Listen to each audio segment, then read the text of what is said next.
mga kapiksi. Okay? And so, ayan guys, so potential future nito guys, good news ito sa pera. Kung ngayon, puro impormasyon yung kasi ngayon guys parang nagre-rely kayo sa impormasyon, nagre-rely kayo sa plano, and sinusunod nyo lang according to your plan kung ano yung gagawin nyo. Pero in the future guys, ang dadating naman sa inyo is good news sa kaperahan. Once na na-set up nyo na yung gusto nyo gawin, yung pera susunod na yan. Okay, money will come into your life.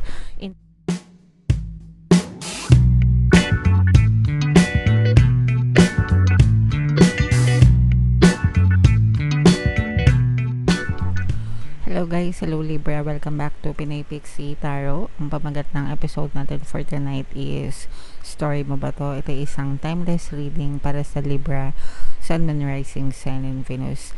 Sa reading na to guys, titingnan natin where you are right now, mga potential and challenges nyo, what you need to focus on, your past, present, and future energy, mga kapiksi, mga suggested approach, and yung potential future ng story nyo. So shuffle natin to guys, hanapin natin yung energy ng Libra.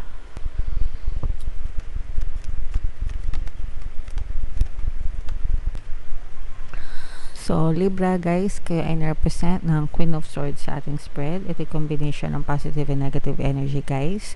General reading lang, pwede mag-resonate, pwede hindi. Comment down below mga kapiksi if feeling nyo naka-resonate kayo sa bawat messages. Excuse me. So, where you are right now, Libra, anong ganap sa inyo? Ito ay tagumpay, mga kapiksi, no? For some of you, nagkakaroon na kayo ng progress. Parang nakikita nyo na nagkakaroon ng progress, nagkakaroon ng pag-unlad, nagkakaroon ng paggalaw sa inyong pamumuhay, mga kapiksi. Actually, yung iba sa inyo, guys, you feel motivated, no? Parang meron kayong renewed energy. Parang nakapag-recharge kayo ng energy nyo. Motivated kayo right now. Okay, and yeah, potential and challenges, this is more on potential guys. Feeling ko guys, parang makukuha nyo na yung, kumbaga parang meron na kayo, yung iba sa inyo guys, pwedeng nagkaroon na kayo ng resources na kailangan nyo para isabuhay yung mga plano nyo. So let's say for example, nagkakaroon kayo ng plano na magnegosyo. So, ngayon, syempre, ano bang kailangan pag magnenegosyo? Kailangan ng kapital. Diba yun yung unang-unang? So, yung iba sa inyo, guys, parang nakukuha nyo na yung mga resources na kailangan nyo. Yung tuloy nyo from the universe, yung mga resources na ganyan, para maituloy nyo na yung pagnenegosyo nyo, ganyan. O kaya naman kung kailangan nyo mag-travel, syempre, kailangan nyo rin ng budget. Kung kailangan nyo lumipat ng trabaho, syempre, kailangan nyo din ng enough na savings, diba? Para meron kayong pantustos hanggang sa makasahod kayo sa next na trabaho nyo. So, yung mga ganun. So, parang sinasabi dito guys na readily available sa inyo yung mga resources na kailangan nyo para dun sa susunod na chapter ng buhay nyo, mga kapiksi. Alright? What you need to focus on, this is manifestation, mga kapiksi, no? Magmamanifest yung mga desires nyo, basta mag-focus lang kayo. You have to focus your attention, full attention dun sa mga bagay na desire nyo, guys. Whatever you focus on, manifest. Kung ano yung binubusan mo ng energy, yun yung paulit-ulit na mapapansin mo. I mean, yun yung magmamanifest sa buhay mo, mga kapiksi. It's either negative or positive, walang mali, no? As long as focus mo yung attention mo dyan, it will happen in your life, mga kapiksi. So, what you need to focus on, guys, is kung ano yung gusto mong i-manifest, yun yung i-focus mo ng attention. Kung gusto mong yumaman, umunlad, umasenso, i-focus mo yung attention mo sa pagyaman, pagunlad, at pag-asenso. At huwag kang magreklamo na kulang ang pera mo, mahirap kumita ng pera, kasi kabaligtaran niya ng desire mo, ng manifestation mo. Okay? Alright. In your recent past, mga kapiksi, hindi mo alam ang gagawin mo, no? Yung in recent past mo, nakatenga ka, nakatambay ka, hindi ka makakilos kasi nga wala sa'yo yung mga resources na kailangan mo. Pero ngayon, nakikita natin na unti-unti ka nang nakakilos, unti-unti ka nang gumagalaw, ganyan, kasi nga available na yung mga resources na kailangan mo. So, in your recent past, parang medyo matagal kayong natenga, guys. Pero feeling ko naman, yung pagkatenga nyo, parang hindi nyo naman, parang ginamit nyo yung time na yon para magplano, mag-aral, magsaliksik, ganyan, para kapag dumating na yung time na pwede na, ayun, go na kayo. Alright? Okay. And one of your greatest strength, mga kapiksi, is kalmado kayo. You're in charge. Marunong kayo magdesisyon. Independent kayo, mga kapiksi. Okay? So, meron kayong kakayahan. Kasi hindi lahat kaya to, no? Hindi lahat marunong magdesisyon. Yung iba nahihirapan magdesisyon. Hindi lahat independent. Kayo, guys, meron kayong tumayo sa sarili nyong paa. And alam nyo na maaasahan nyo yung sarili nyo. Okay? So, that's one of your, that's your greatest strength, mga kapiksi. Okay? And in the near future naman, guys, ayan. So, makikita mo rin, parang ito yung senyales. Ito yung, parang good news ito, mga kapiksi. Yes. Ito yung, may magdadala sa inyo ng magandang balita, mga kapiksi. This is an earth sign energy, Capricorn, Taurus, Virgo. So, in the near future, guys, parang meron, ito, pwedeng isa ito sa mga taong tutulong sa iyo, magga-guide sa iyo, magme-mentor sa iyo, para alam mo yun, mabigyan ka ng reference, no, ng tamang gabay sa landas na tatahakan mo. And for some of you naman, this is a help, no, tulong ito, mga kapiksi, tulong na ipagkakaloob sa'yo para mas talo ka pang maging matagumpay and successful dyan sa journey ng buhay mo. So, ito, guys, i-mind nyo na yan sa comment section, yung mga positive na mind resources, mind manifestation, mind tulong, yan, para talagang ma-experience nyo siya sa inyong physical reality, mga kapiksi. Okay? So far, guys, naka-resonate ba kayo? Comment down below if story nyo ba to, okay? Suggested approach, mga kapiksi, no, i-let go nyo yung mga control issues, guys, no. Hindi lahat makakontrol nyo. Ang tanging makakontrol nyo lang is yung isipan nyo, yung perception nyo about things. So, don't be too hard, guys, and iwasan nyo rin yung mga toxic na tao, toxic na sitwasyon, toxic na pagkakataon. As long as ma-avoid nyo yung toxic, mga kapiksi, iwasan nyo kasi wala naman siyang mabuting idudulot sa inyo. Right? What you need to know, ayan, guys, so papalapit mga balita ito, no. What you need to know, guys, again, good news na naman. So, may tulong, 'di ba? Sabi ko nga, may tulong na dadating sa inyo, and kumbaga hanggang hindi kayo nakatayo, hanggang hindi kayo stable, parang may tutulong at may tutulong sa inyo. Actually, itong mga tulong na to, guys, nanggagaling din yan kay universe dahil sa manifestation nyo. The universe always move people, things, situation, events sa inyong 3D para ipagkaloob yung mga desire nyo. Okay? Alright. Your hopes and fears, this is more on hopes, guys, no.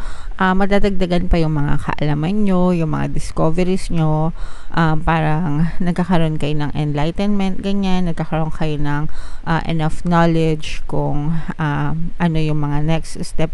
Kumbaga, habang naglalakbay kayo dyan sa journey na yan, yung mga resources, yung mga kaalaman na kailangan mo, unti-unti yang dadating sa inyo. So, ganito pala, yun pala, dapat pala ganyan. Okay? So, matututunan mo yan habang dumadaan ka dyan sa experience na yan, mga kapiksi, and makakatulong yan para sa iyong pag-unlad at pag-asenso. I'm sensing na yung iba sa inyo para magiging very smooth yung journey nyo, mga kapiksi. Okay? And so, ayan, guys, so potential future nito, guys, good news ito sa pera. Kung ngayon puro impormasyon yung kasi ngayon, guys, parang nagre-rely kayo sa impormasyon, nagre-rely kayo sa plano, and sinusunod nyo lang according to your plan kung ano yung gagawin nyo. Pero in the future, guys, ang dadating naman sa inyo is good news sa kaperahan. Once na na-set up nyo na yung gusto nyo gawin, yung pera, susunod na yan. Okay? Money will come into your life in the future. So, yan na yung magiging resulta ng effort mo right now, ng mga action, yung mga kinikilos mo right now. In the future, pera yung kapalit niyan. Okay? So, i-mind nyo na yan, guys, sa comment section. Mind pera, money come to me. Yan, para talagang dumating yung kaperahan sa buhay nyo, mga kapiksi. Alright? So, comment down below if story nyo ba yan, Libra, if naka-resonate kayo. Ngayon naman, tingnan natin tong additional na mensahe sa inyo, guys. Shuffle ko to. Habang shuffle ko to, panoorin nyo muna yung video natin regarding sa ating paano mag-manifest ng abundance video course. Kapiksi, sawa ka na ba sa mga struggles at hirap sa buhay mo? Masipag ka ba at masikap sa buhay ngunit hindi ka pa rin umaasenso? Ilang beses ka na bang nag-attempt magnegosyo at mag-invest pero palagi ka pa rin nalulugi? Sa pagkakataon na ito ay maaaring may subconscious beliefs ka na nagiging balakid sa iyong pag-unlad at pagyaman. Introducing, paano mag-manifest ng abundance video course. Dito ay matututunan mong ma-overcome ang mga balakid mo para tuluyan ka ng umunlad, umasenso, sumagana, maging matagumpay, successful at maswerte sa iyong kabuhayan, pera, trabaho, negosyo, salapi at kaperahan ng bonggang-bongga. Dali, mag-send na ng email sa pinoypixitaro@gmail.com at simulan na ang iyong pagyaman ngayon. Alright, so sabay-sabay tayo magpayaman ngayong 2024 mga kapiksi. Mag-fill na kayo ng course, guys, kasi sobrang ganda talaga niyan. And good news mga kapiksi, dahil ngayong 2024 ngayong February, guys, until February 29 na lang, no, magbibigay ako ng 200 pesos na discount sa lahat na mag-avail ng course, guys. Kaya mag-avail na kayo, sobrang ganda talaga niyan mga kapiksi. And meron din tayong email coaching, manifest your desires using the law of attraction. If meron kayong mga specific na gusto nyong i-manifest, guys, pwedeng love and relationship, pwedeng money or career, pwede kayo magpabook ng email coaching session with me. Mag-send lang kayo, guys, ng email sa pinoypixitaro@gmail.com. So, eto, guys, yung additional na mensahe para sa inyo. We have inner goddess and we have sorceress. Napakaganda, mga kapiksi. Awaken the goddess within you through dance, self-care, and appreciating your divinity. Yung inner goddess, yung higher self mo, mga kapiksi. And eto, kumbaga magka-sync itong message na to, no? Sorceress, you're a magical person who can manifest your clear intentions into reality. Lahat ng bagay na gusto niyo, mga kapiksi, you can be, do, and have anything that you want in your life, in your reality. Basta mag-focus lang kayo, guys, dun sa mga bagay na gusto niyo. I-focus niyo lang yung attention niyo dun. If you can think about it, guys, you can have it, no? As long as nakikita mo siya sa isipan mo, it can manifest, it can happen in your physical reality. You just have to trust yourself. Unang-una, diba? Trust the divine, trust the process, maging positive ka lang. I-focus mo yung attention mo dun sa mga bagay na gusto mo. Have good intentions, definitely, mga kapiksi. And just persist. Yun lang naman talaga, guys, yung sikreto. Mag-persist lang kayo, magtiyaga, magsikap, and you can definitely change your life according to how you want to live your life. Okay? Kung anong gusto mo, pwede. The reason kung bakit hindi natin na-experience yung gusto natin, mga kapisi, is because nakafocus tayo dun sa mga ayaw natin. 'Di ba? Ayaw natin na mahirap, pero nakafocus tayo sa kahirapan. Bakit ang liit ng sahod ko? Bakit minamalas ako? Bakit ang liit-liit ng kita ko, diba? So, doon kasi nakafocus yung attention nyo. Pero pag sinimulan nyo i-focus yung attention nyo sa madali lang magkapera, maluwag lang dumating sa akin ng pera, mabilis ako magkapera, kahit hindi totoo, mga kapiksi, but if you keep on saying those things over and over again, and pinaniwalaan nyo siya, it can happen in your reality.